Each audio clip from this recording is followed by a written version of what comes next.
અંકલેશ્વરના સુનિલ દેસાઈએ રસાયણશાસ્ત્રમાં પીએચડીની ડિગ્રી મેળવી.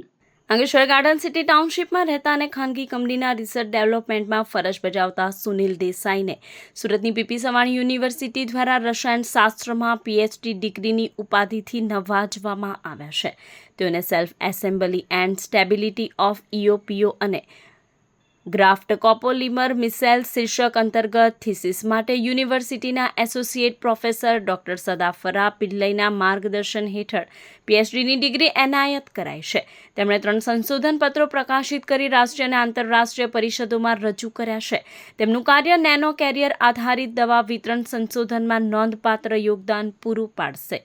Nano carrier drug જે અત્યારે કેન્સર ને બધા થેરાપીની અંદર જે આપણા સારા કોષોને નુકસાન નહીં થાય અને ટાર્ગેટ સેલ પર જ એટેક કરે એ માટેના સંશોધન કાર્ય પીપી સવાણીના એસોસિએટ પ્રોફેસર ડૉક્ટર સદાફરા એ પિલ્લઈ મેડમના માર્ગદર્શન હેઠળ પૂરું કર્યું છે.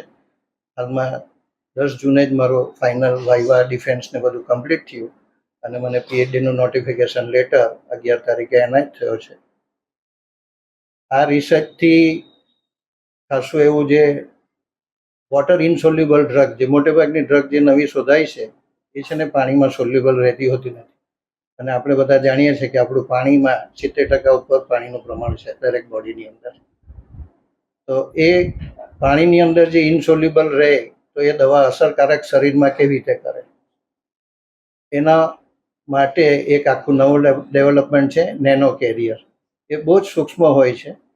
તે ડ્રગને એની સાથે એન્ટ્રેપ કરીને આપણા શરીરમાં ટાર્ગેટ કોષો જ્યાં જે સેલ ડેમેજ થયેલા હોય ત્યાં જ જઈને ત્યાં જ અસર કરે અને સારા કોષોને નુકસાન નહીં કરે એ માટેનું મારા ગાઈડની માર્ગદર્શન હેઠળ સંશોધન પૂરું કર્યું છે.